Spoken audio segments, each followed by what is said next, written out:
Good evening, everybody. Thanks so much for joining us for Café Sci. Come on in, find your seats. We always encourage everybody to sit down here, but we understand some folks are a little shy. That's okay. You got the good seats. You got the ledge for your drinks. I like that. So my name is Sarah Grummett. I'm excited to be your host for the evening. Café Sci is presented by PPG. It's also supported by wonderful folks like yourselves, both here on site with us and our online audience. Thank you to everyone who donates and supports this program. If you're unable to donate but would still like to support the Café Sci program, the most helpful thing you can do is to invite your friends to join us in the audience. Café Sci takes place the first Monday of every month, and you can register for next month's speaker at cafesciencecenter.org. So before I introduce tonight's speaker, I'll just remind everybody that there will be a Q&A after the talk, so get those thinking caps on. For our on-site audience, please raise your hand if you have a question, and we will bring a microphone to you. The microphone's important so our online audiences, as well as our speaker, can hear your question. For our online audiences, you can submit questions at any time during the presentation by using the Q&A button at the bottom of your Zoom window. It is my pleasure to introduce tonight's speaker, Dr. Patrick Shirey. Dr. Patrick Douglas Shirey is the grandson of steelworkers from the Pittsburgh area.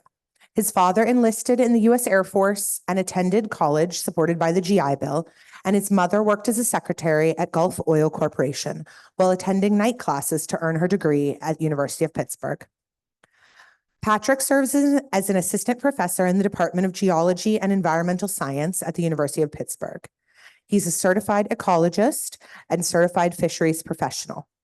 He's a Leonard Peters Faculty Fellow in Sustainability with the Mascaro Center for Sustainable Innovation and serves on the Pittsburgh Water Collaboratory's Faculty Advisory Board as an Associate Director. Patrick conducts multidisciplinary research using techniques from his terminal degrees in ecology and law. His recently published research topics include water policy, fisheries history, urban stream restoration, endangered species conservation policy, environmental DNA, and science communication. He teaches courses in environmental justice, environmental law and policy, and current issues in sustainability in Pitt's Environmental Studies program. Please give a warm welcome for Dr. Patrick Shirey. Thank you, Sarah. Thank you, Sammy and George and Dan for getting everything set up this evening. Thank you for being here. I really enjoy coming to talk about some of the work, not only the policy work, because I think it's pertinent to some of the issues, challenges we're facing today, but also some of the opportunities here locally, things we can do locally in Pittsburgh. And I really look forward to our conversation, discussion, and Q&A at the end about some of the research and education needs you feel are necessary locally surrounding water, and especially improving our water quality. Tonight, I'm going to talk about some of those topics Sarah just mentioned. I'm going to first talk about my work with the Endangered Species Act and policy with respect to fish recovery plans. I'm going to then lead into work on water policy with respect to recent federal changes under the Waters of the United States rule and what the Supreme Court decision in Sackett versus EPA means for how we protect waters federally and what that means in the future for protecting waters locally. And I'm going to tie that back to the concerns over endangered fish species, and also then connect to some of the work we're doing locally in the Churchill Valley Greenway to tell the story that the Allegheny Land Trust and the Chalfont Run, Thompson Run Watershed Association and others are doing to improve water quality locally and improve fisheries in what were at one point dead streams due to the legacy of acid mine drainage. So I look forward to sharing that with you tonight. As Sarah mentioned, I combine the disciplines of ecology, history, and law, and this grows out of a need for connecting with the problems that society faces with respect to environmental degradation. famous people that have worked in these fields have pointed out this need. So Stephen Jackson and Richard Hobbs in Science in 2009 pointed out that ecological history plays many roles in ecological restoration, most notably as a tool to identify and characterize appropriate restoration targets. And Margaret Palmer and J.B. Rule in 2015 commented on how that we need to align restoration science and the law to sustain ecological infrastructure for the future, and that efforts to distinguish between creative environmental interventions and ecological restoration, legal and management context are essential. And my area of work overlaps in these areas that they highlighted as a need, and it's developed over the last 23 years as a scientist in different ways that work as scientists that works on policy. And so I train my students to think in these ways too, trying to not only address in-depth research questions, but also connecting back to broader society needs to make sure we're solving society problems and improving the environment. So the first part one, talking about studying endangered species policy, I'm going to focus in on work with policy fellowship I did back in 2015 that continued, that generated interest in providing quantitative assessment on how the U.S. Fish and Wildlife Service is doing for specifically managing listed fish species. One of the management challenges we have in the United States is that we as a society spend 1.5 billion annually on threatened and endangered species, but for a lot of species, we've got a long way to go to recover those species to delisting. But I need to point out there have been several success stories, including 6 recent delistings of fish under the Endangered Species Act I'm going to talk about. And a lot of times there's a portrayal of the Endangered Species Act being negative and not leading to the delisting of species. And I need to point out that this isn't true, that it takes a long time to recover what we've lost. And it takes a lot of effort, a lot of investment. And in a broad picture, $1.5 billion a year annually is not that much money. I heard a statistic a few years ago that we spend as much money annually on or more on potato chips than we spend on the National Science Foundation. And so we spend billions of dollars annually as a society in the United States on purchasing potato chips, many times what we spend on endangered species recovery. And so in a grand scheme of things, it's not $1.5 billion does seem like a lot of money, but for the 1,400 listed species, it's not a lot.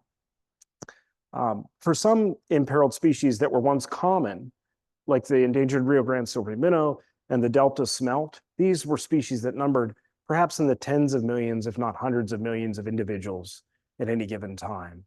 And they now number in the tens of thousands or hundreds of thousands. For these species in the wild, delisting will be a long-term and expensive struggle. And so part of my role in looking at where we can find inefficiencies in the greater system is to help identify where we can go to solve recovery problems. So one of the things Congress did in Endangered Species Act is they put in a requirement that the Secretary of the Interior develop and implement recovery plans for the conservation and survival of endangered species and threatened species that are listed. And in this plan, the agencies have to provide a description of site-specific management actions.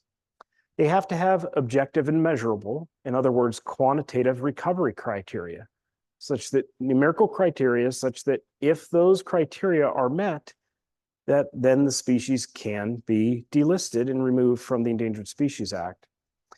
The other thing the agencies are required to do is provide estimates of time and the cost to carry out those measures needed to achieve the recovery plan's goal. So about 17 years ago, there were some opponents to the Endangered Species Act in Congress that wanted to make some changes. And one of the things they were critical of is how the agencies were going about doing their job that Congress directed.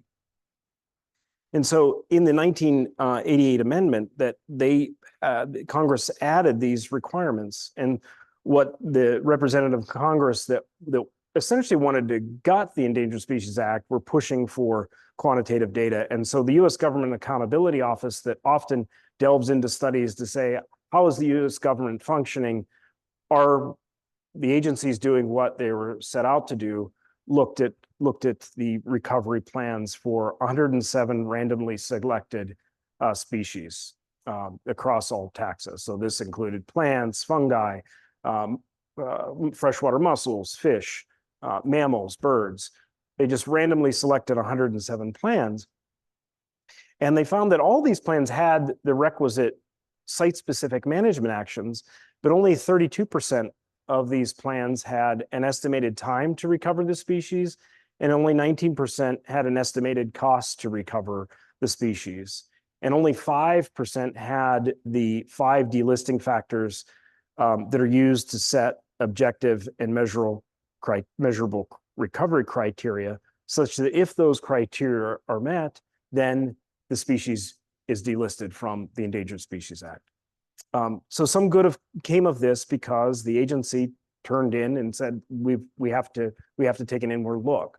So what I decided to do back in 2015 was look at how the agency, the U.S. Fish and Wildlife Service, was doing for the threatened endangered fish species that the agency was managing, and looked at the species that were currently listed that had recovery plans, and then also looked at the stories of the ones that were recovered and delisted due to successful implementation of the recovery plan. And one of these success stories is the Oregon chub. I haven't personally worked on the Oregon chub, but I'm familiar with the story. And one of the things that happened with the Oregon chub is that there were 3 simple objectives in the recovery plan. And it was to maintain the current population levels to prevent extinction, to downlist the species from endangered to threatened when there were over 10 populations of 500 adults in each population for at least 5 years, and then to delist the species once they reach 20 populations of 500 more adults over 7 years. And this recovery was successful in large part because an interdisciplinary team of individuals was brought together, not only in federal agencies and state agencies, but private sector and nonprofit sector, to try and solve the problem of habitat degradation that happened to a once more abundant Oregon chub. And so by bringing a team of interdisciplinary experts together and working together as a team to try and solve those problems, the agencies were able to delist that species on a relatively fast pace. One of the things I need to point out is that Oregon sets, just like here in Pennsylvania, we have a certain amount of our lottery revenues that go toward social benefit programs. In Oregon, 1% of the lottery revenues goes toward watershed conservation efforts. And those are used as a match for private foundations, nonprofits, government agencies to do watershed recovery, restoration efforts. So the state of Oregon has made a concerted effort, and it's no coincidence that the first species delisted under the act are recovered in Oregon because of that investment in local resources. Another example of this was the Modoc sucker. It was delisted in 2015, and they didn't have population-specific information for this fish species, so they took a biogeographic approach, meaning they said, how many populations do we think we have over this geographic area that we know was the approximate historical population, and how many do we have to have in redundancy that protects this fish species from becoming extinct?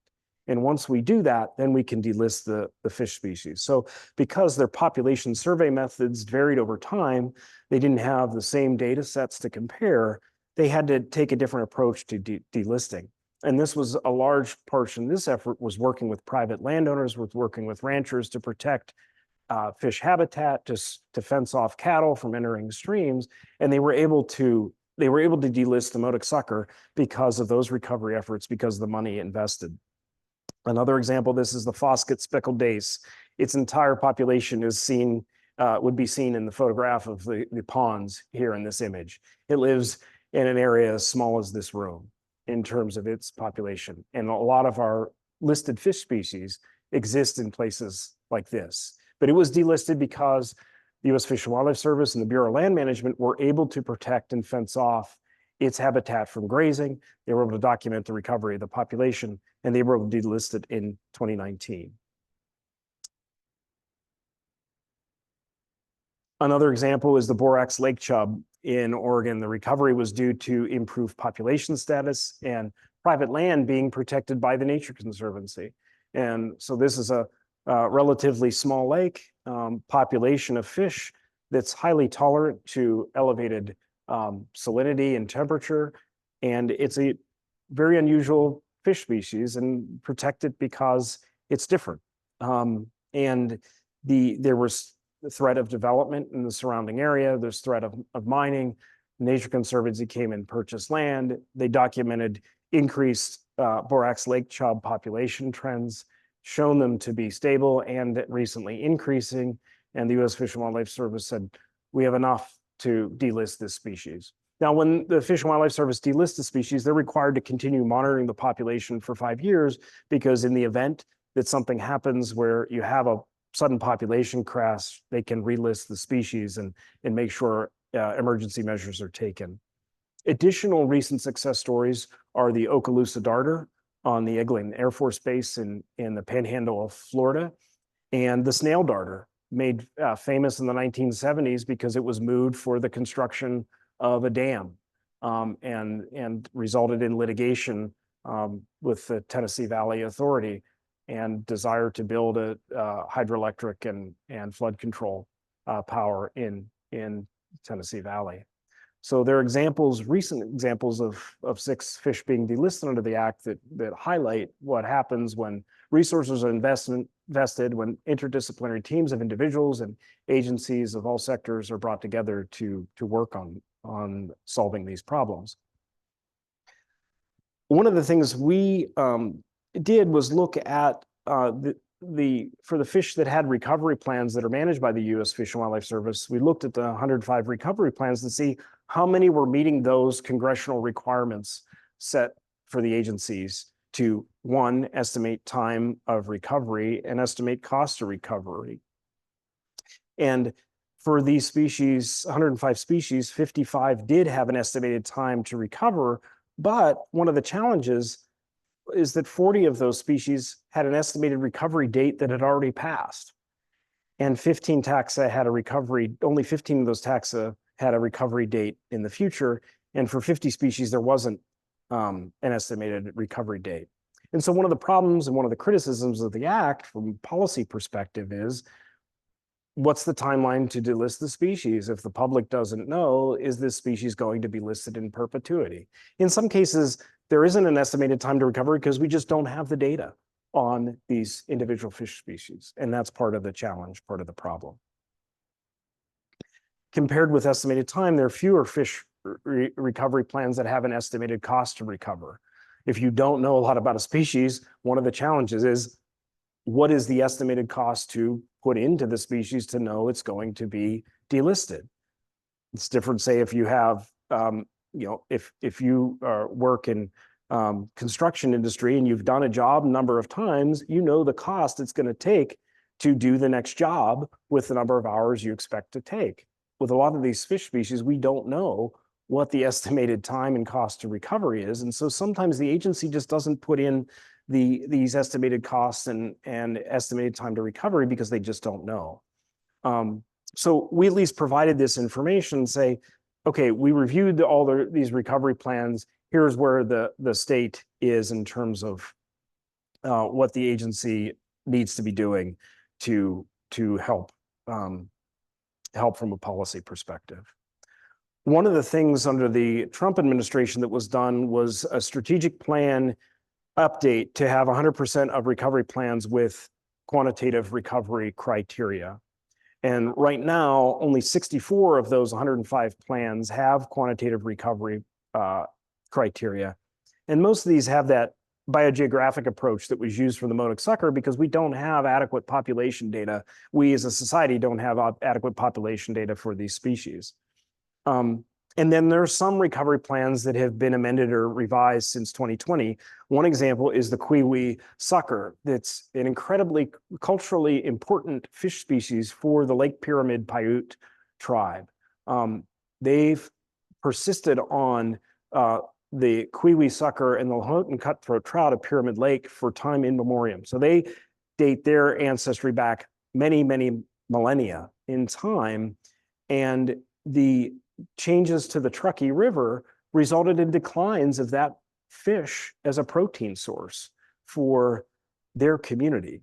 And so due to investment in recovering and improvements of water quality flow and removing impoundments in the Truckee River, you can go and get a permit from the tribe and fish for the Lahontan cutthroat trout there. And their hope one day is to restore the kiwi sucker to its full potential as a protein source for their people. Some of the things that have been done are going back and amending these recovery plans. And so the U.S. Fish and Wildlife Service is investing time and money now to go back and investing in updating plans.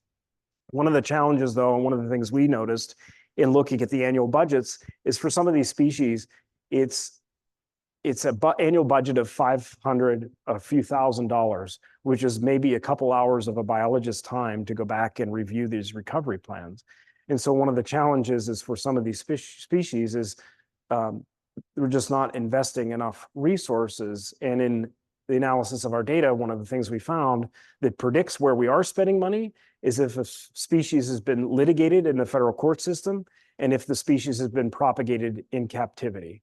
And if one of those or both of those things have happened, you can guess the increase is several hundred% of a budget for that fish species compared to other fish species that are listed.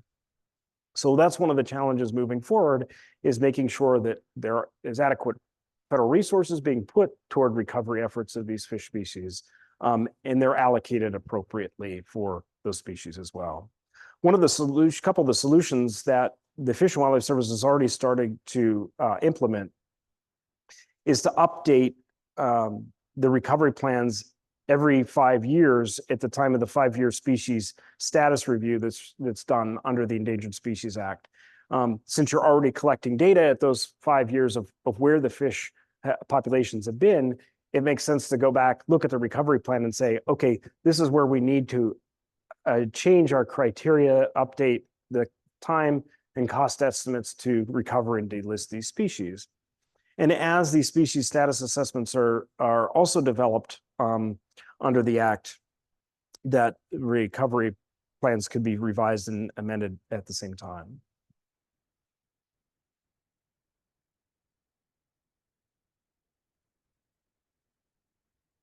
I'm going to pause here and go into second part of this presentation that will tie back into some of the threatened endangered fish species.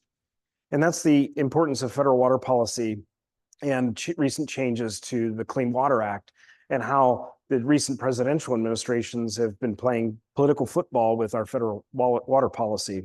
And now it has recently involved the Supreme Court in the Sackett versus EPA decision.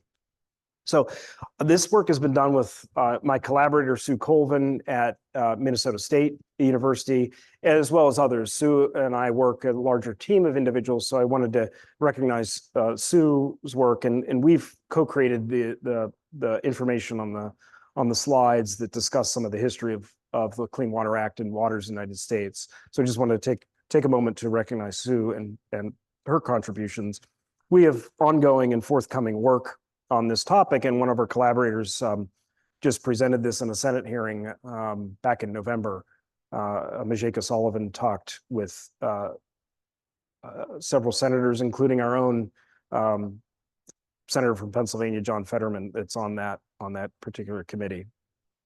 So what is the Waters of the United States rule? Well, this came about from amendments to the Clean Water Act, the Federal Water Pollution Control Act of 1972, that established jurisdiction over navigable water in the act as waters of the United States. One of the things that the Clean Water Act doesn't do, however, Congress did not define what waters of the United States means. And this leaves it up to interpretation of the agency. So it leaves it up to the administrative branch. The law provides authority for the Environmental Protection Agency and the U.S. Army Corps of Engineers to define waters of the United States through regulations. And so you can think of the different waters that are covered by thinking about traditional navigable waters and then waters that flow into those navigable waters. And the wiggle room is what happens when there are waters connected to those traditional navigable waters. And that's where the legal fight ensues with respect to how we manage waters under the Clean Water Act. So the Clean Water Act was passed in 1972 as amendment to the 1948 Federal Water Pollution Control Act. The Federal Water Pollution Control Act had good intentions, but what they found out was the states were just not doing an adequate job.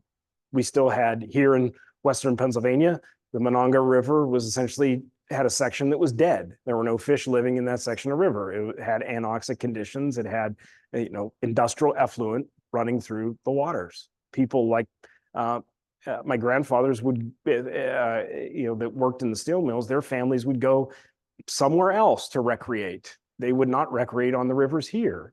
How much that has changed since 1972 due to the fact that the Clean Water Act got the poop out of the water, it got the industrial effluent out of the water. The Clean Water Act did a lot of good things toward the end, the objective to restore and maintain the chemical, physical, and biological integrity of the nation's waters by reducing point source pollution. But the act did not do a great job at managing non-point source pollution. What do you do from stormwater runoff that runs out of a parking lot into the stream? What do you do if someone does something on a piece of land that impacts a water user downstream? These are things that were not dealt with effectively in the Clean Water Act, in part because they wanted to leave some of that up to local and state jurisdiction, but also the science has changed in what we know about these impacts over the years. And so that's our role as scientists that work also in the realm of policy, is to try and explain how that science has changed and see ways we can adapt the policy to be more effective at achieving that goal to restore and maintain the chemical, physical, and biological integrity of the nation's waters that was the goal of Congress in 1972. So the Clean Water Act gives the EPA the authority to establish wastewater standards that makes it legal to discharge a pollutant without a federal permit, but it does not deal well with the non-point source pollution problem.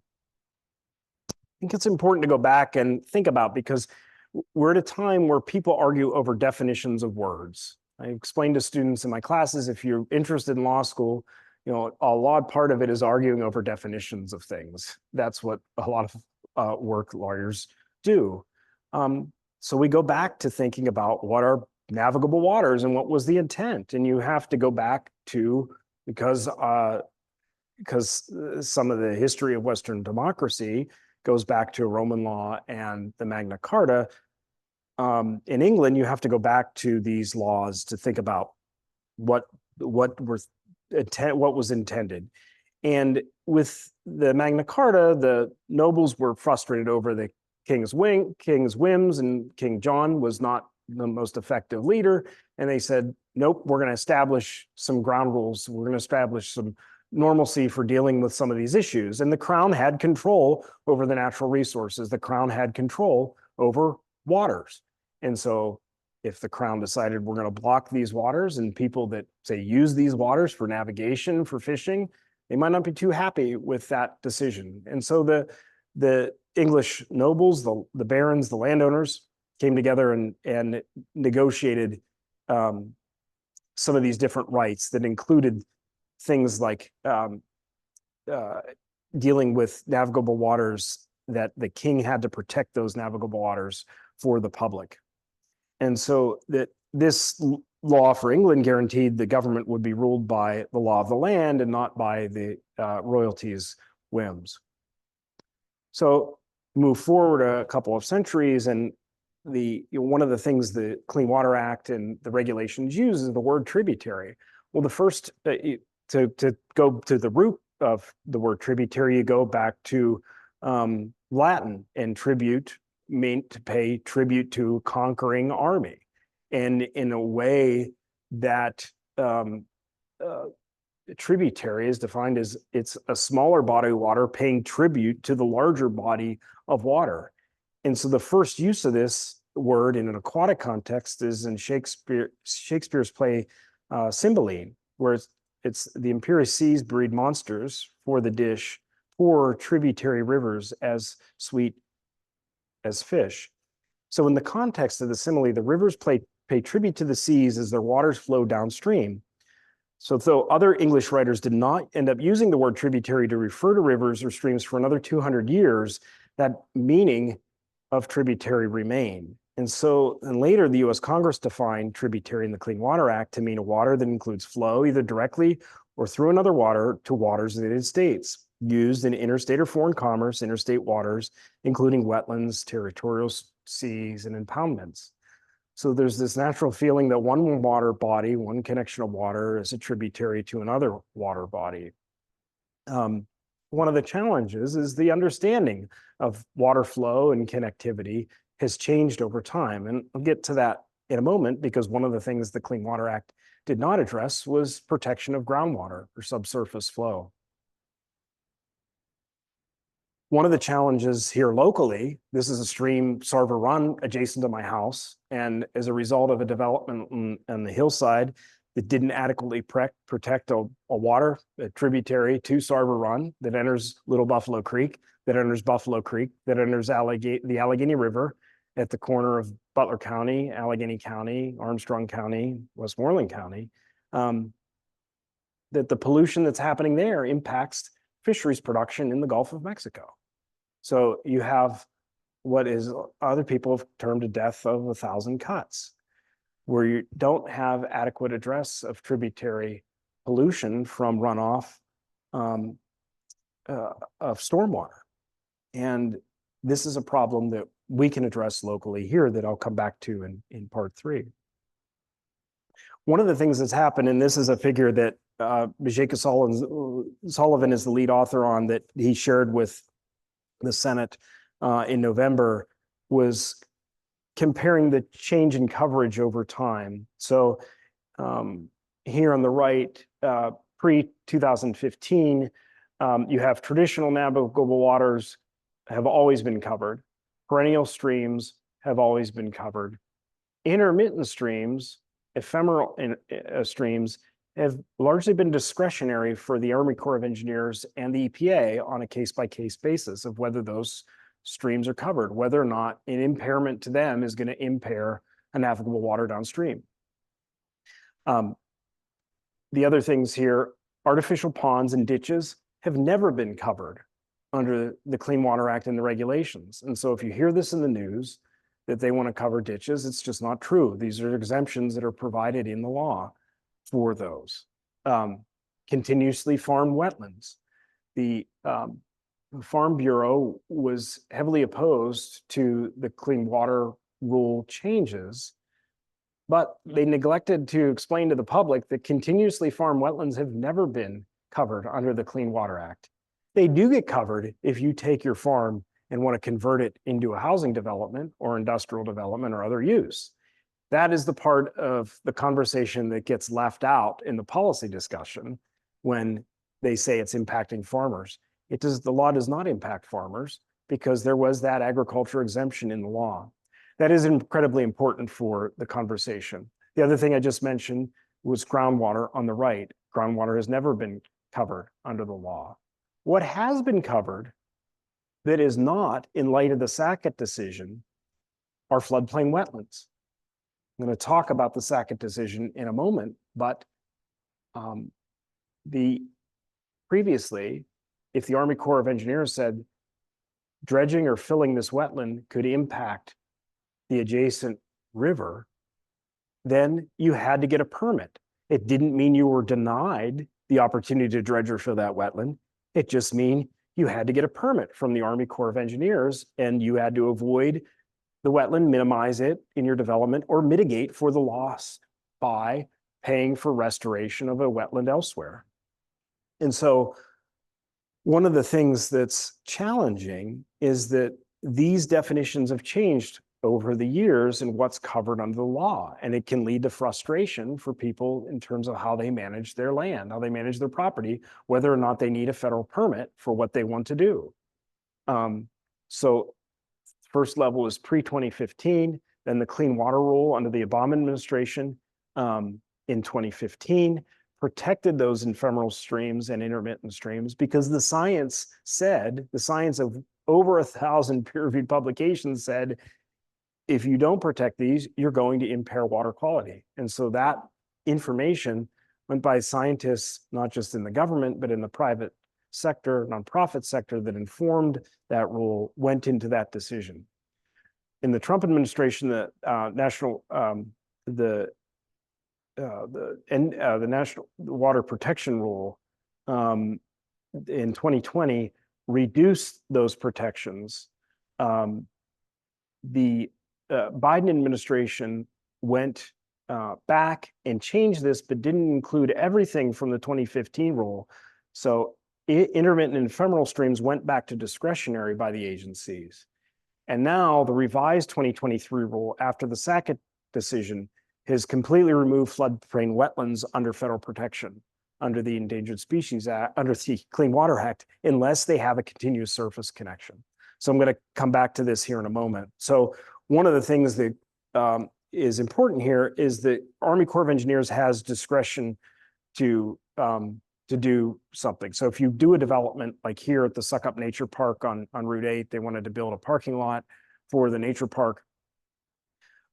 They apply for permits. They need a wetland delineation of the stream and wetlands that are on their property prior to getting the federal permits to do so. So if you have a water that's jurisdictional water, you need a jurisdictional determination. You typically hire a private consultant because the Army Corps doesn't have enough wetland biologists to go out and do this, but the Army Corps of Engineers will consult for free and tell you whether you need to hire someone to do a wetland delineation. They'll either do a desktop consultation or come to the site and say, yes, you do need to apply for a permit and you do need a wetland delineation, or no, you don't. And so that's another thing that's often been misconstrued in the public by some politicians is the amount of expense. And the Army Corps of Engineers will consult you prior to you doing any work. And that was one of the things that was discussed in the Sackett court case during the oral arguments. One of the things the Sackett court case was all about was arguing over the definition of adjacency. And under the Clean Water Act, Section 404G, Congress excluded from states the ability to issue permits for the discharge of dredge or fill material into wetlands adjacent to navigable waters used to transport interstate or foreign commerce. And so the perspective on this throughout 7 presidential administrations was that by excluding the states from regulating this, Congress was saying, it's up to you, the Army Corps of Engineers and the Environmental Protection Agency, to regulate these adjacent wetlands. And one of the things that was discussed in detail was what the word of adjacent means.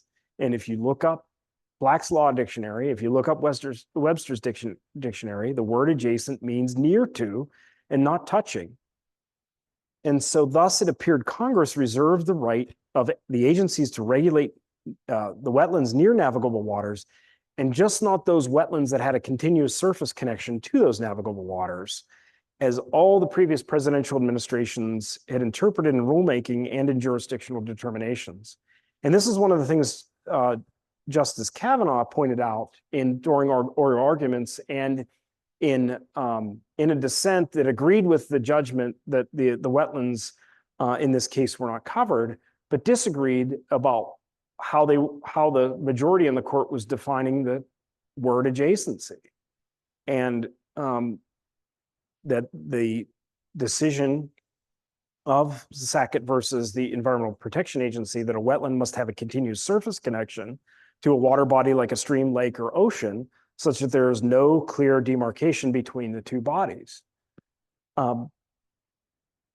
one of the challenges in terms of protecting water quality and protecting wetlands is we're essentially saying the only wetlands that are protected are shorelines of lakes, streams, and oceans. Anything that's not a shoreline is now not protected under the Clean Water Act, Section 404, the part of the law that requires you to get a permit prior to dredging a wetland or filling a wetland. So although this opinion focuses on wetlands, further litigation could impact those non-perennial streams, those ephemeral and intermittent streams that have been protected under recent rules and which constitute a majority of water bodies in the United States. And so it comes back to, how do we want to protect water quality in streams like the Allegheny River, the Monongahela River, and the Ohio River? What are the consequences of this Supreme Court decision? Now, in the Supreme Court decision, the Sacketts were sympathetic, as we learned in oral arguments, because they purchased a piece of property that had previously had a wetland delineation, and the sellers of that property decided not to disclose that wetlands had been delineated prior. And so this piece of property had electrical hookup and other utility hookups on Priest Lake in Idaho. And so they purchased the property thinking, we can develop our home on this property.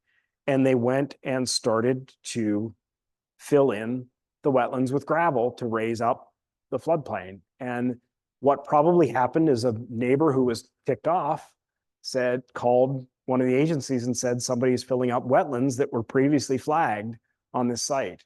And so court case ensued, gradually made it to the Supreme Court last year, or in 2022, and the decision was made last year.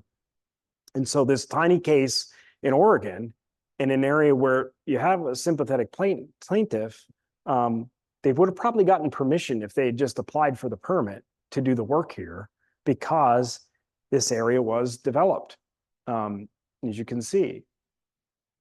What the government argued was that there was a continuous flow into this wetland and into this creek that entered Priest Lake.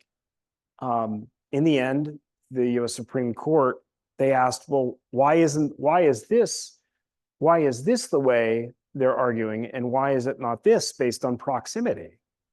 And what the Supreme Court justices were looking for was a clear line test. They wanted you could stick a piece of equipment in the ground and say, this is clearly connected to the navigable water. Well, we don't always have that, nor would it be cost effective to do so. What the agency could have done was some type of tracer test, where they could have released some type of dye or some type of isotope into the wetland and see what the level of connectivity was.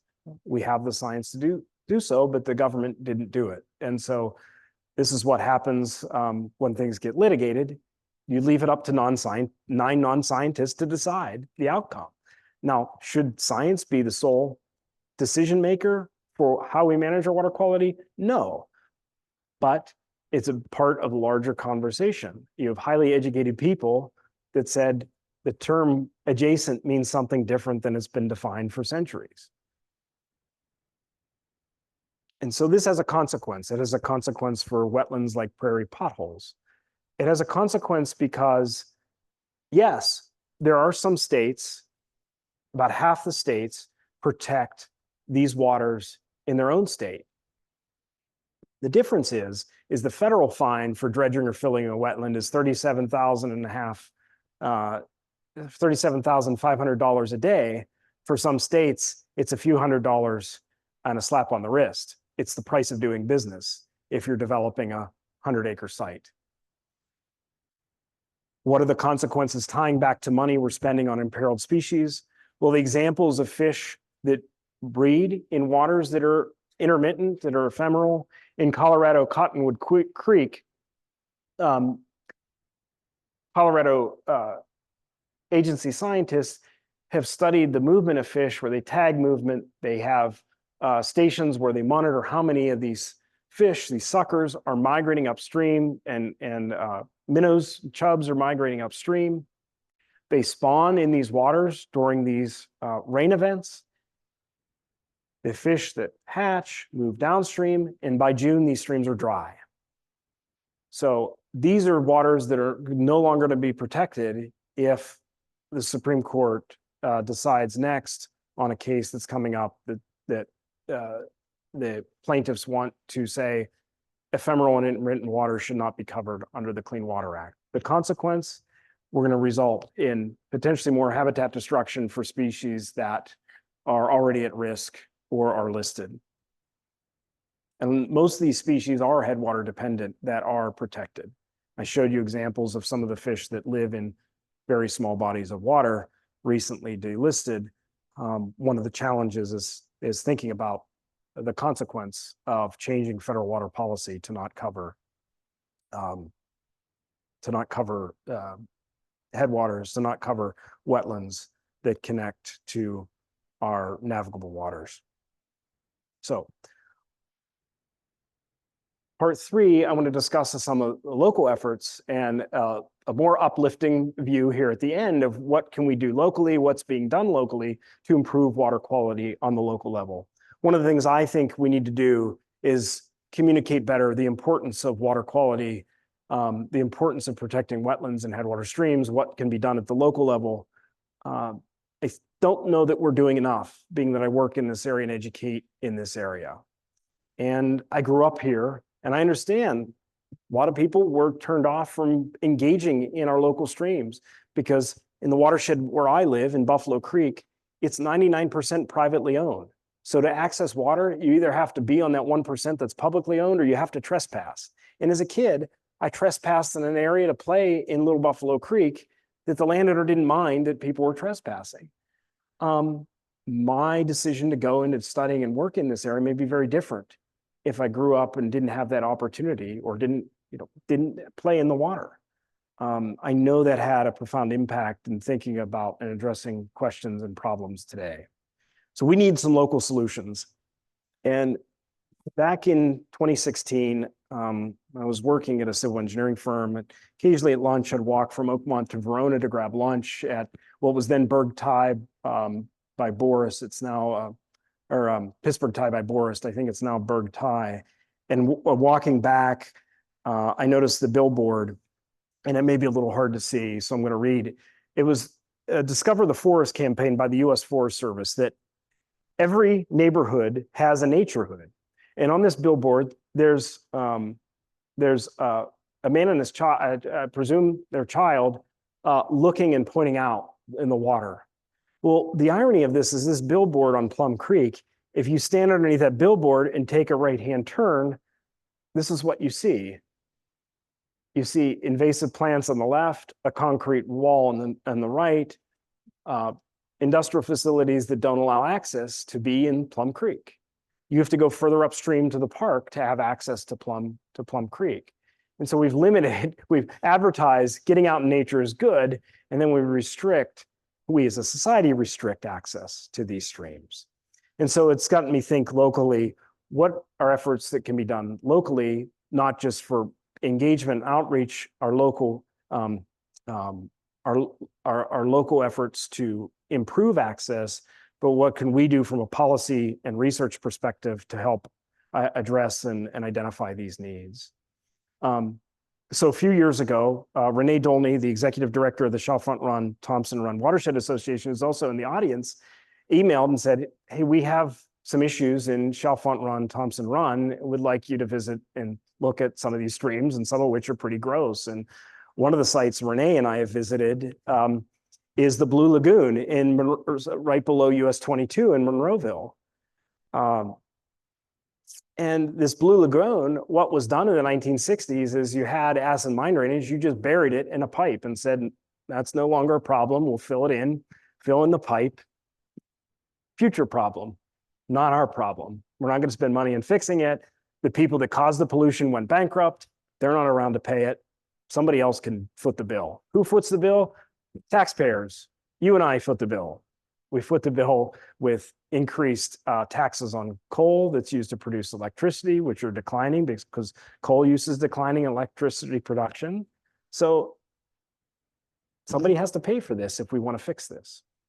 It's a pipe buried in the side of the hillside.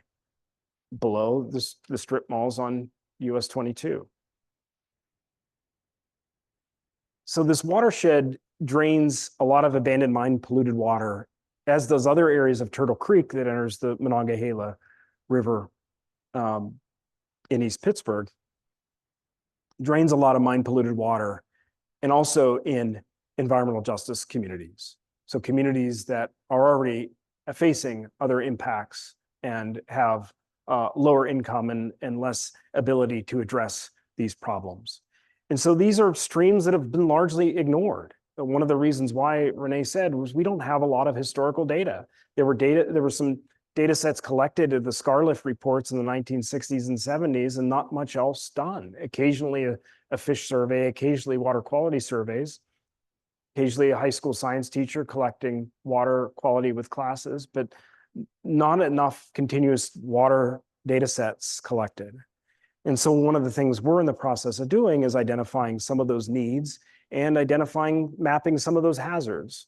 So this is a map on the right, and you can go to water.pitt.edu and explore a map done by one of our fine recent undergraduate students that graduated and is now working on ESG funds. The first ESG fund person working for a local bank. And so local corporations are hiring people to work in these areas that hadn't worked in sustainability before. And it helps that people working in corporations understand the consequences of past financing to extract the resource and not pay for the damage. So one of the things, if you go to water.pitt.edu and go to the undergraduate research projects, you'll see the map Andrew did and the water quality samples he took, and you can go in and see where the water quality is okay and where the water quality is not okay, where it's really poor in both Chalfont Run and Thompson Run. Another problem in the greater Thompson Run watershed and Turtle Creek watershed is we've got hundreds of acres of privately owned undesirable industrial waste sites. So what do we do with the former Universal Atlas cement plant?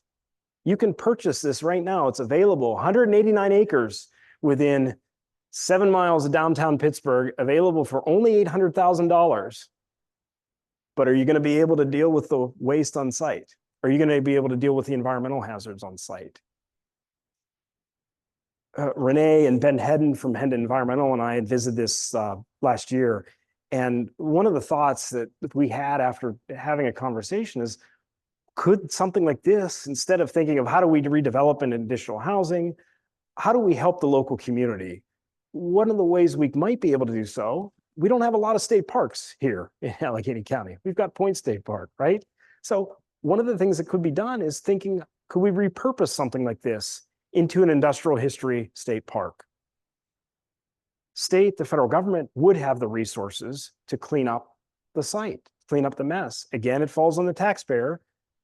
I don't know that US Steel is coming back and fixing the problem that their subsidiary created. There are environmental hazards on this site. It got sold off and people bought it without realizing what the risk would be. But we can also give that nod, the nod to people like my grandparents that worked in this industry, and say, there were a lot of good things that came out of the resource extraction, but how do we educate others about improving the environment from the consequence of those decisions?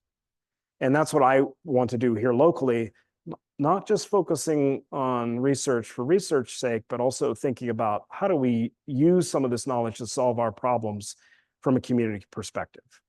Because every kid growing up here in Western Pennsylvania and elsewhere should have the opportunity to play in a stream without wondering, is this going to harm me? One of the things that the Allegheny Land Trust is doing is taking a nature-based approach to focus on improving water quality in the Churchill Valley Greenway. And one of the things that this combined approach, to take a nature-based approach, can do is to unlock additional funding for large projects. So those wetland consequences of developing a wetland, what they require to do is to mitigate in other areas. Well, one of the things something like the Allegheny Land Trust is doing is working with a wetland and stream mitigation banker to restore water quality on this site, and that they can bank it so someone can pay to offset development elsewhere. So we're working to tell the story of what the Allegheny Land Trust and what others are doing to improve water quality in these streams. And the exciting thing about this is that this was a formerly accessible site to only a select few that belonged to the country club in terms of its peak 1,300 members, and now is an accessible site of 151 acres within 95,000 people in a 3-mile radius.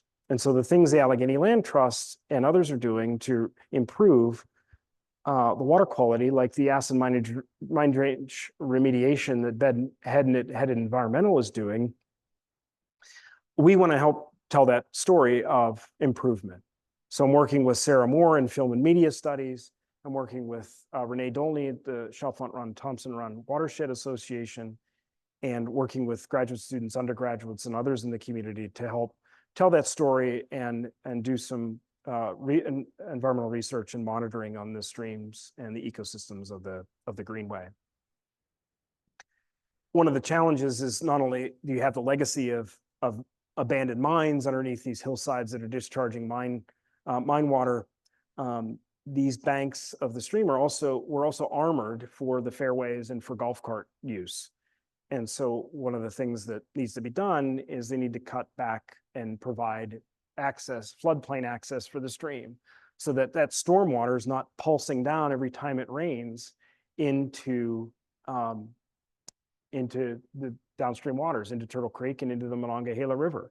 How can we as a society store water on the landscape to prevent problems downstream and flooding downstream? If you're in this stream and you have a quick rain event, it spikes really quickly, several feet. And we went from one day of being out to electrofish the stream. The stream was clear as could be, a few inches deep, to going to 2 feet deep and muddy as could be. And to the point where the student was in the stream right after he hopped out, a log that would have taken him out went floating right by in a 15-minute rainstorm.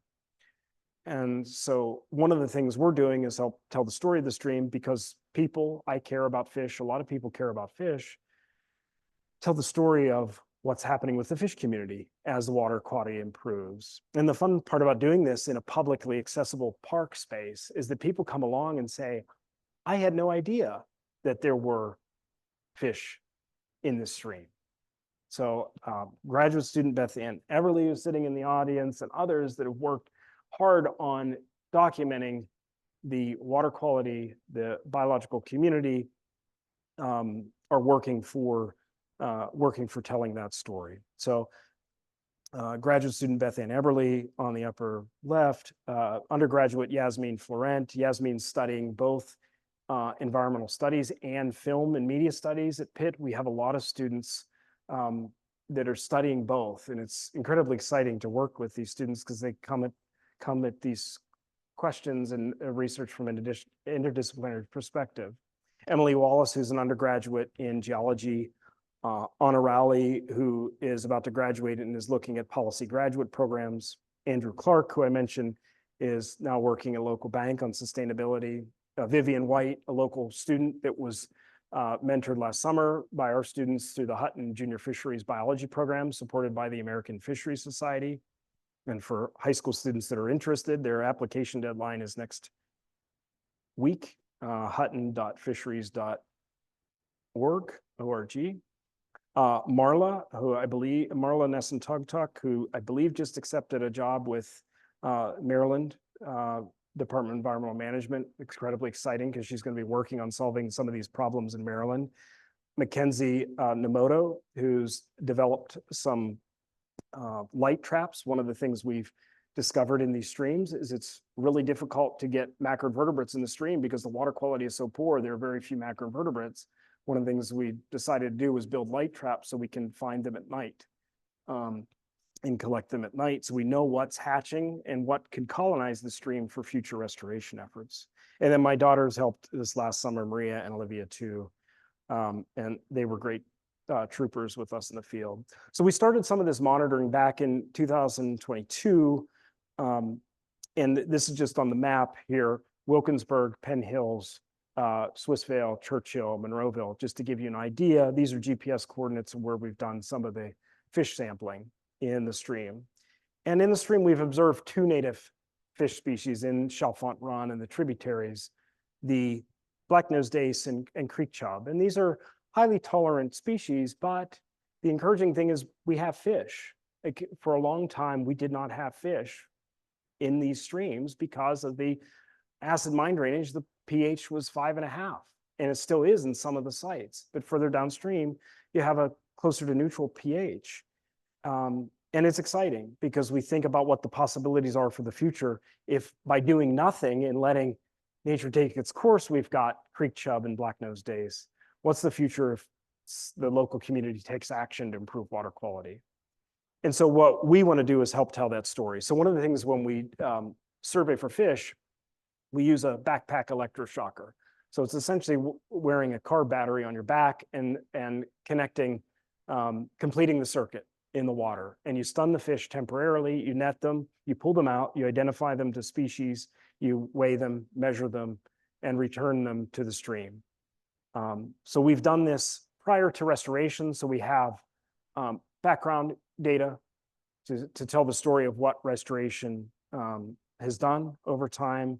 And what we're doing is setting up long-term monitoring stations. And this is an ongoing effort. I take my time because it's important to set up stations in a place that get right, that you don't lose the equipment, and that you can come back to in the future. But we now have starting to collect data on the biological communities and collecting the abiotic data on water quality as well.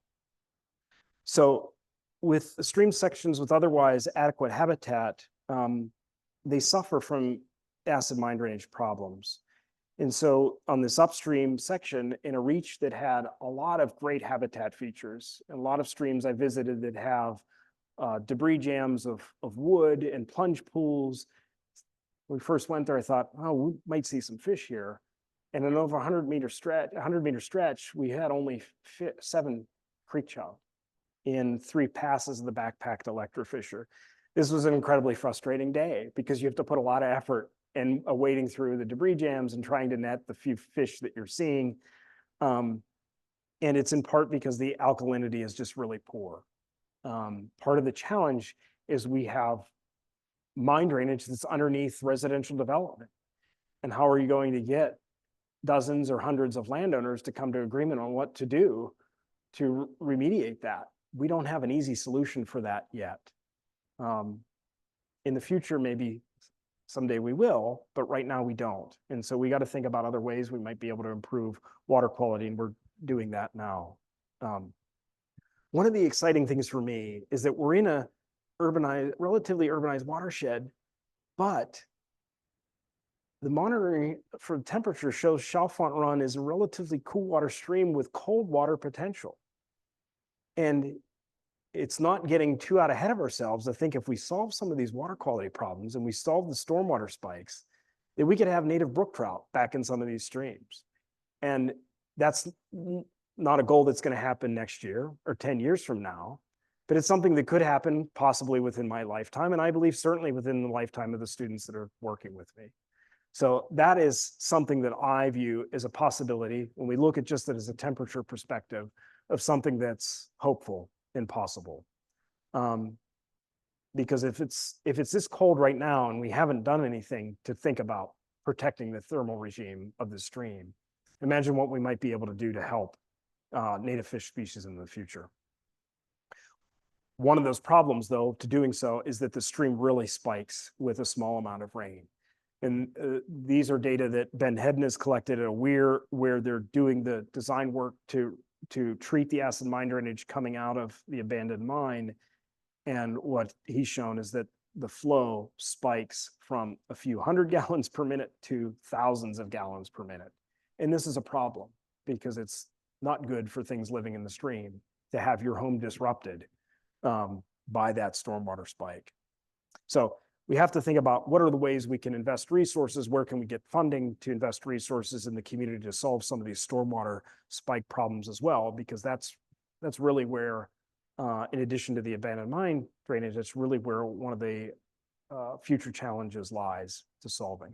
So some of our next steps, We're working right now to set up long-term continuous monitoring stations at upstream and downstream ends of the Greenway.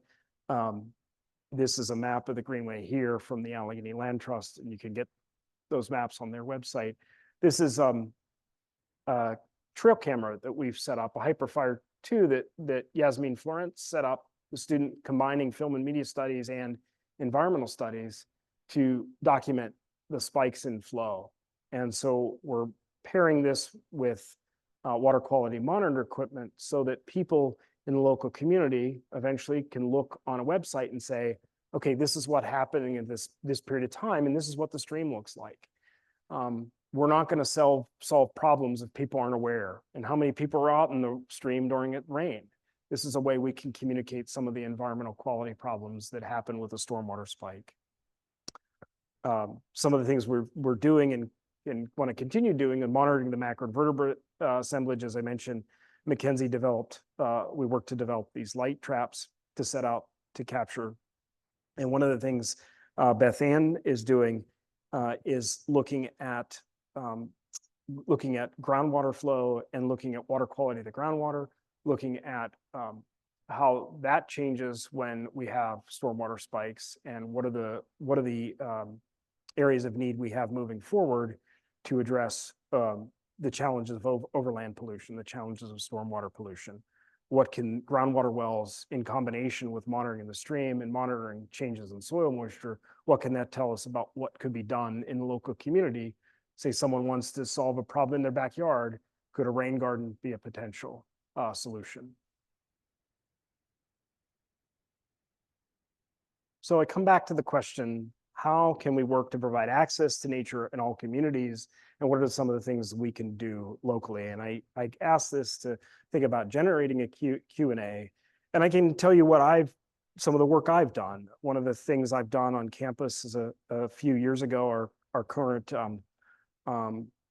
provost, Joe McCarthy, came to me and said, we're starting this new provost academy for incoming first-year students. This was back in 2019. And we recently had a conversation about the pawpaw fruit, and could you design a course around the pawpaw fruit? And I said, I think we can. I said, one of the ways I might do it is say, let's envision the students coming to the campus, plant these on campus their first week at Pitt, and envision harvesting the fruit from these during their 5th-year homecoming, say September, 5 years after they graduate, when the pawpaw fruit ripen.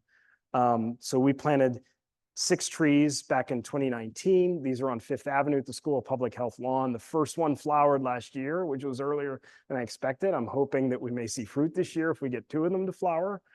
We planted additional 27 seedlings in 2021. We planted additional seedlings in the last couple of years to bring total up to campus on over 50 pawpaw seedlings. So eventually we're going to be producing pawpaw fruit and fruit orchards on the University of Pittsburgh campus. So that's something I've done locally that's not in my research program, but one of the steps I've taken to think about how can we engage with nature in our neighborhoods and try to solve some of the problems. So I leave with the question of what are some of the local research and education needs where Pitt students, faculty, and staff can help? And also, what are some of the water quality problems that you witness and see that we could work to address at the Pittsburgh Water Collaboratory at the University of Pittsburgh? What are the problems you're witnessing? What are the things that we can provide input on? Where can we be serving the Pittsburgh community? Happy to take questions, and thank you, Sarah, for moderating.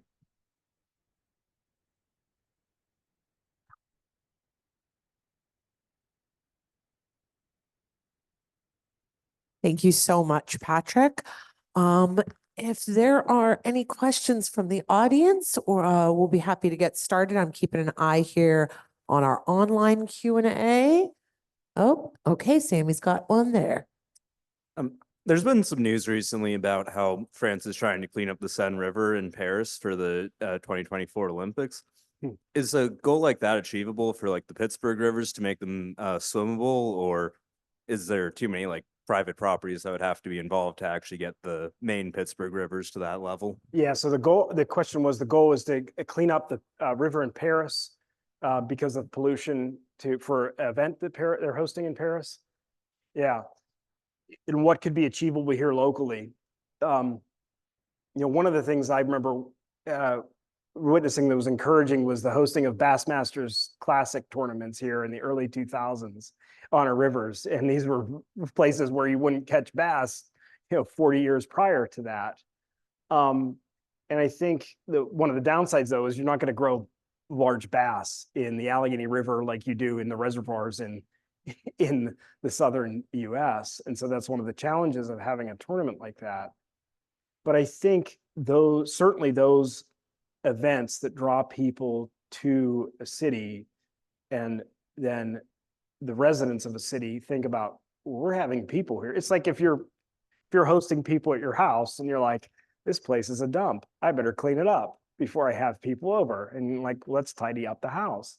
I think that's akin to what you're asking, what could be done here locally in Pittsburgh. I think continue to promote tourism and use of the rivers, but the consent decree by the EPA for Pittsburgh and the regional water authorities to clean up the rivers is one of the things that is being done locally in terms of essentially getting poop out of the water. But I think we should think broader than that. One of the things I've had is I've seen done, and we've done education outreach and at the Shedd Aquarium in Chicago several years ago, and took students as part of this pilot program onto the Chicago Sanitary and Ship Canal, the Chicago River. And they've, years ago, the Army Corps and others put in floating wetlands with the Shedd Aquarium. And floating wetlands are a great way to improve water quality locally. And something like that could be done right here on the river system next to the submarine, is example here at the Carnegie Science Center. So there are maybe local things that could be done to try and beautify space that draw attention to water quality and the potential for the future efforts as well. But anytime a city hosts an event like that, that's an opportunity to clean up the act.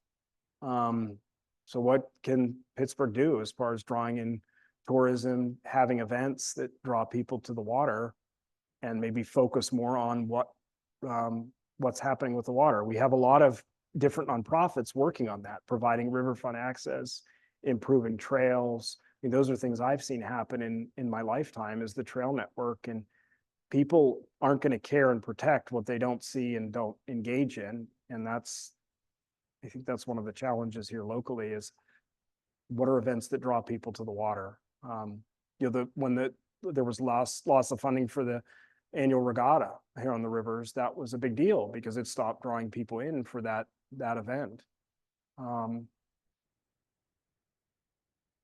Happy to hear other ideas people have, but that's like Paris, like clean up your act. That's the mindset. And the challenge here in a lot of cities is you're cleaning up the act of left behind by people that aren't here to pay the cost.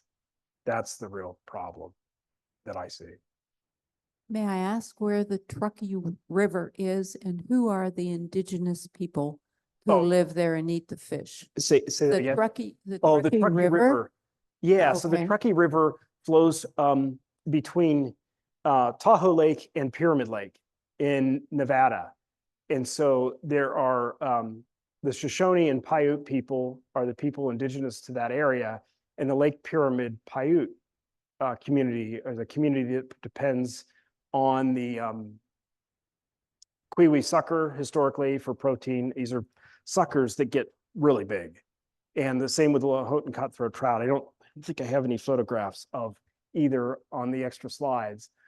But they've worked with Fish and Wildlife Service to improve the water quality because everything was done to them by upstream users, and loss of habitat in Pyramid Lake. These were fish that numbered in the millions that went down to a few thousand and have gradually recovered due to propagation efforts in captivity. But those are the people that you were asking, that the Pyramid Lake Paiute tribe. And I got to tour their fish hatchery a few years ago when I was in Reno, Nevada for the American Fisheries Society conference. And they have a visitor center where you can go in. If you're out in Reno, you can go, it's probably 40-minute drive or something. Pyramid Lake is a beautiful lake in the desert. and it's a natural lake. It's not an impounded lake. It's the terminus of the Truckee River. And you can go tour the facility and visit the river, and they have educational displays, and so there's opportunity there to continue that effort. I know the Nature Conservancy is working on habitat restoration and portions of the Truckee River that were previously damaged due to irrigation withdrawal and canal building and invasive plant species too. Yeah.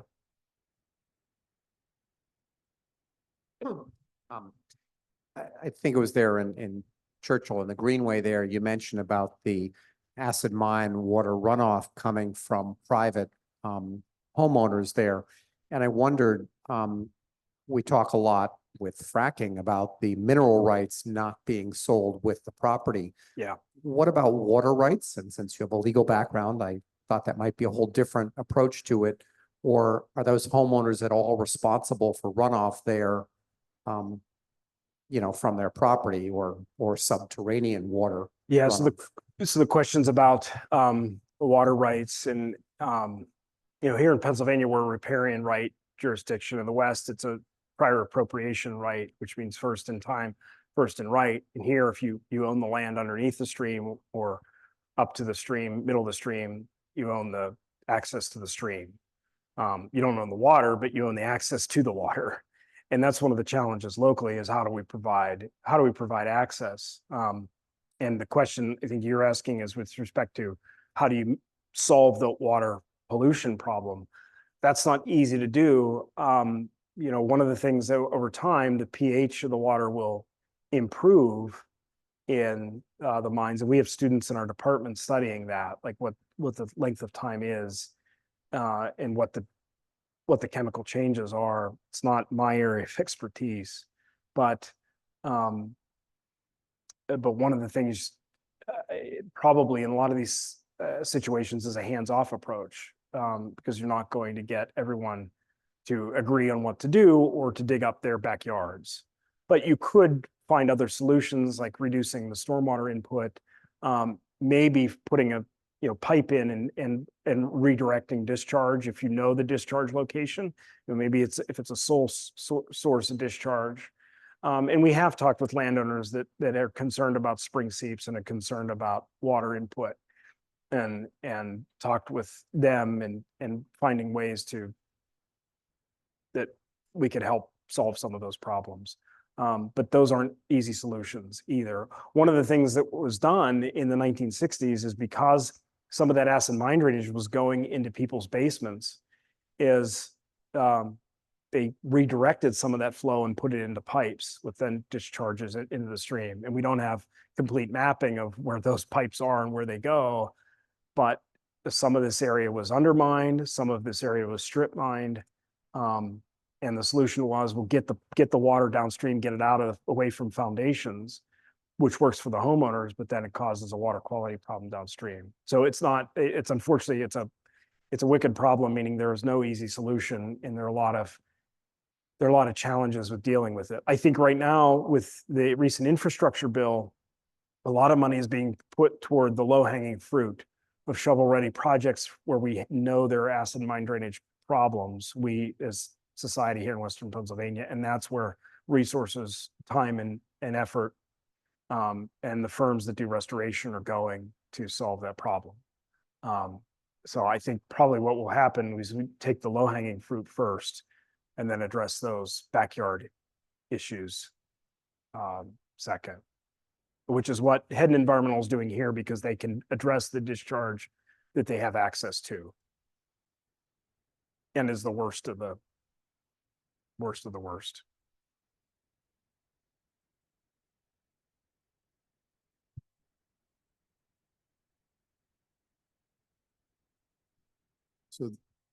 So there are some that would say that we're currently in an extinction event, human induced. Can you say that a little louder?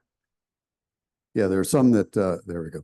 There are some that say that we're currently in an extinction event, Yeah. a human induced extinction event.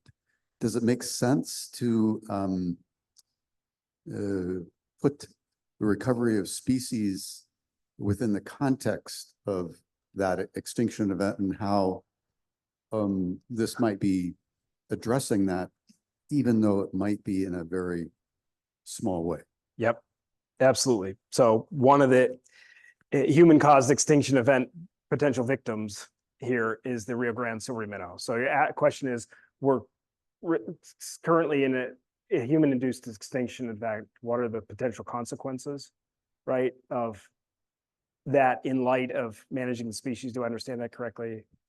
Yeah, and also conveying that to younger student populations Yeah, and how they might be able to alter that yes, by small ways. yeah, yeah. Wiser choices and how we manage our ecosystems.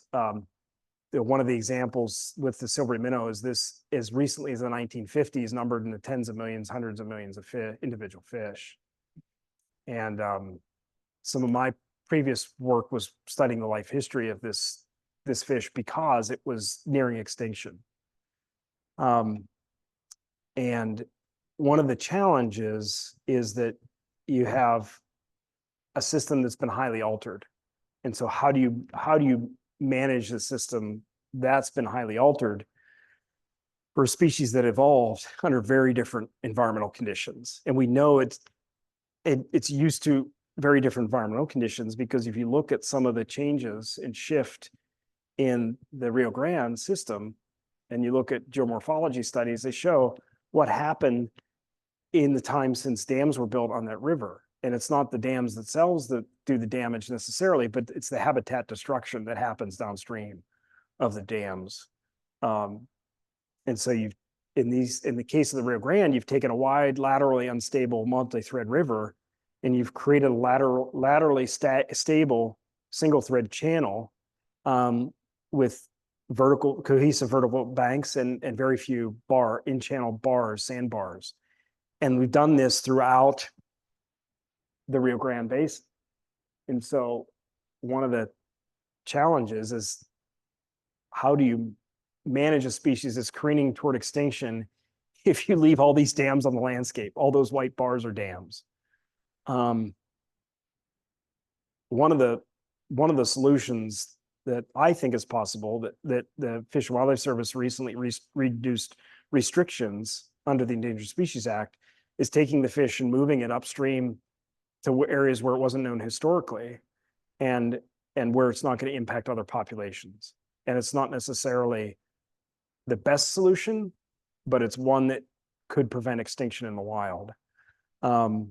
So thinking about this and thinking about the biology of this fish species, one of the questions I had a decade and a half ago is, you've tried to reintroduce this fish in places like Big Bend National Park, introduced 200,000 fish like every year, 500,000 fish like every year for 4 years, 5 years, over 2 million fish, and they only recaught less than 20 fish in Big Bend National Park reach. So you're in an area, national park, protected, but the habitat has been completely degraded from what it was 100 years ago.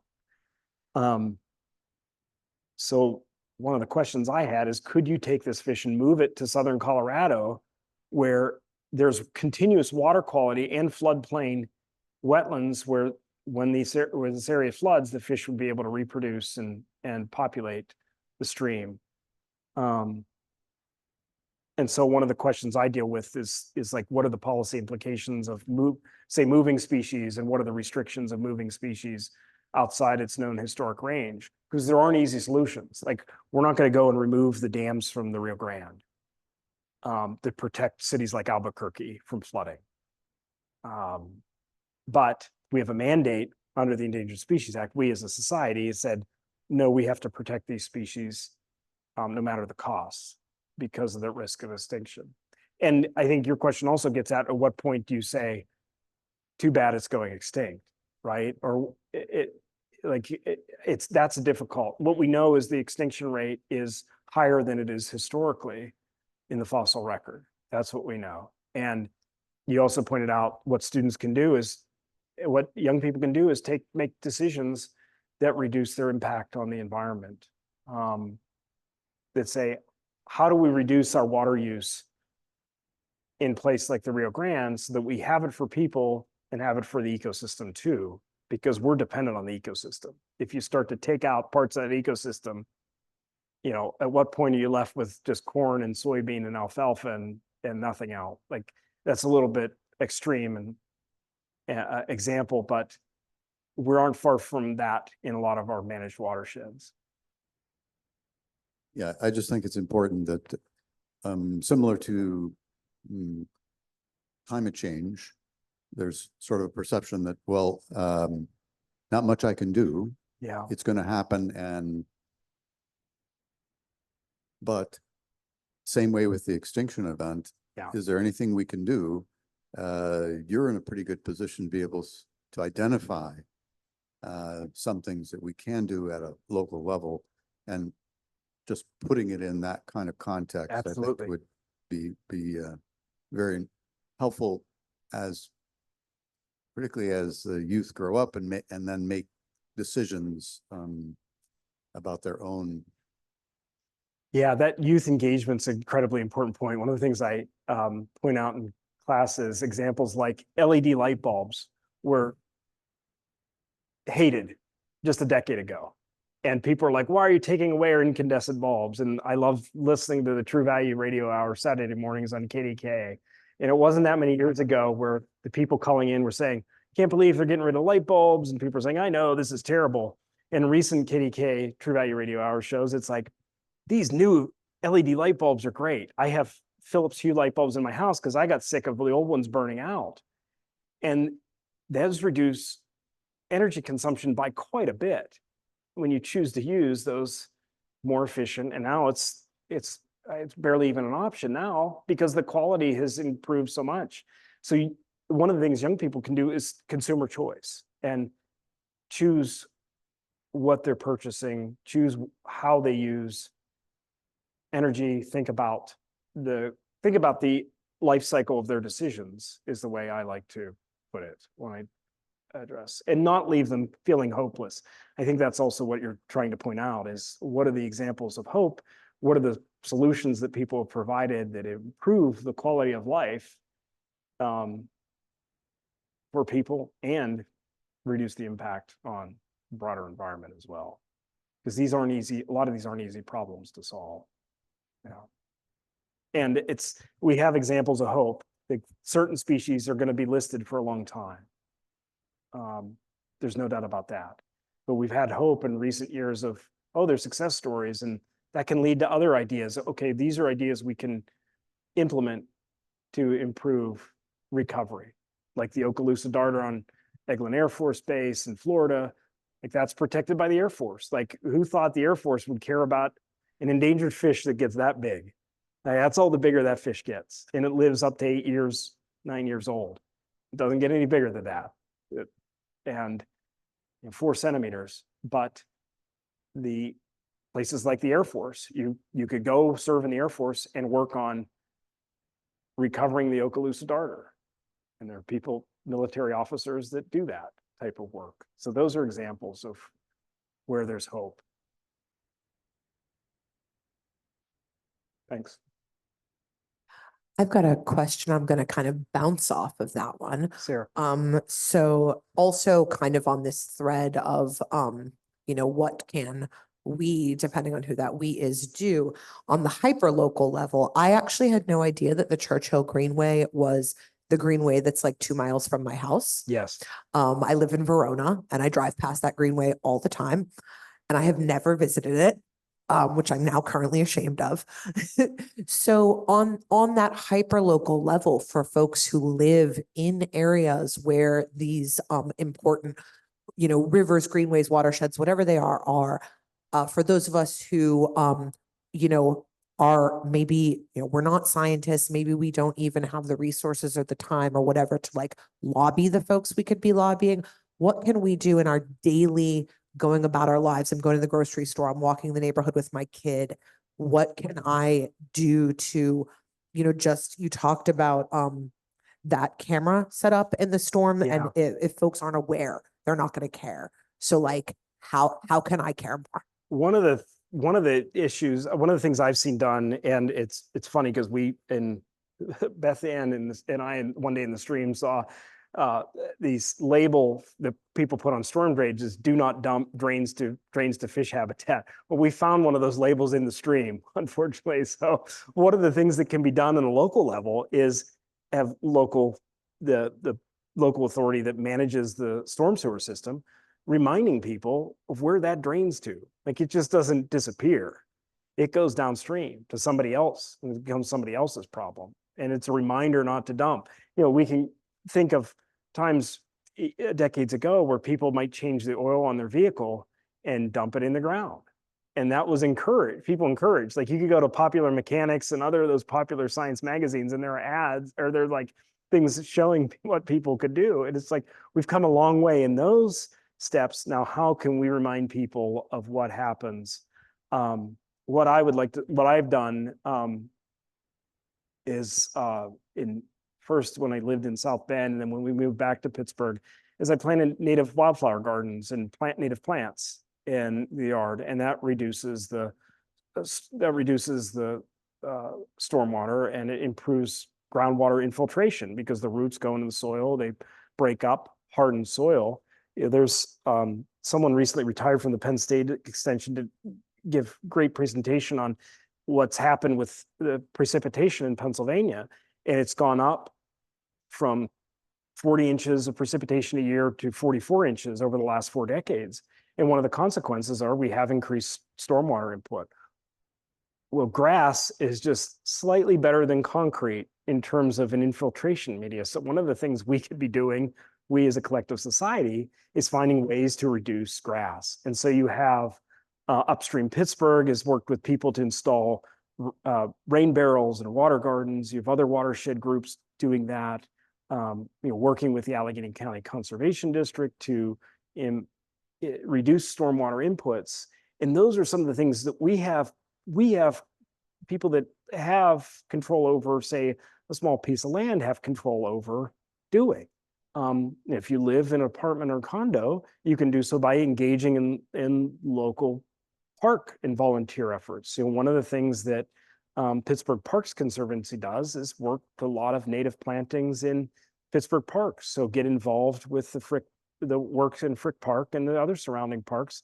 They constantly have need. I've volunteered and I've brought classes to volunteer, constantly have need to reforest, revegetate the Pittsburgh parks. And by doing so, when you hear things on the news about the deer hunts that are happening locally, you understand why, because they have to put up fences to get the native plant species to regenerate. And that is one thing locally you can do. Volunteer time with the Pittsburgh Parks Conservancy is one example of they constantly have need for weeding around those areas, weeding away the stilt grass, weeding away the multiflora rose, and solving some of these local problems in parks that are here for everybody. And they have mature trees, but thinking down the line, they may not have mature trees without those volunteer efforts and help provided to the ecologists that are working in those areas. So those are some things that I can think of, Sarah. Thanks for the question. Some things that I've done, like a local volunteer effort, and I've encouraged and involved students in doing too. Thanks, Sarah. Thank you so much.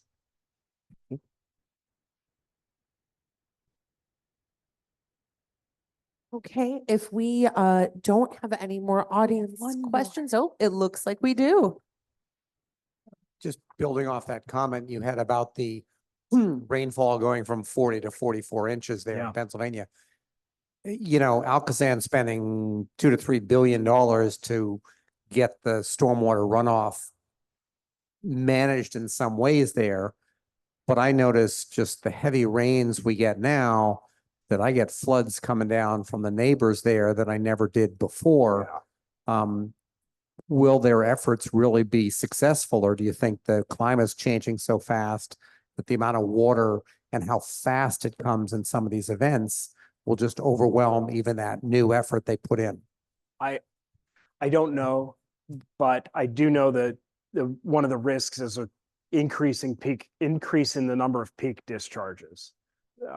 near where I live. I grew up in the area and I don't recall seeing the number of peak discharges now anecdotally. I don't have the data, but I don't recall seeing the number of peak discharges as a child as I do now in these streams. And it's a problem because every time you have that type of event, you've got to be cleaning out a foundation in a building, or find a way to mitigate it so it doesn't happen. And I think this is a potential future costly problem that we don't have a great solution to. There are options for putting in drains that quick drain around buildings, but that's just a Band-Aid on the larger problem of past development in areas that that was at a time when the rainfall was different. Rain barrels and rain gardens can only do so much if you have torrential downpours. I think I don't know. That is a grand challenge for all of us to think about stormwater.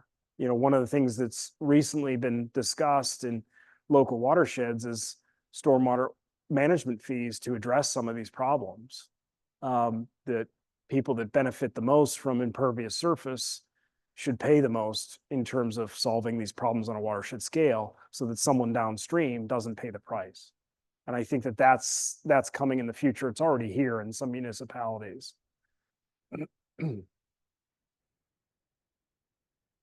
Thank you.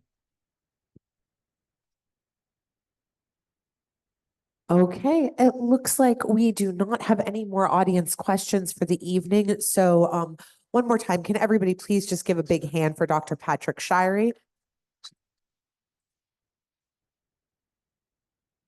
And as always, I would like to thank our fabulous on-site audience, as well as our equally fabulous at-home remote audience. I'm going to just remind everybody that tonight's program will be available on the Science Center's YouTube channel.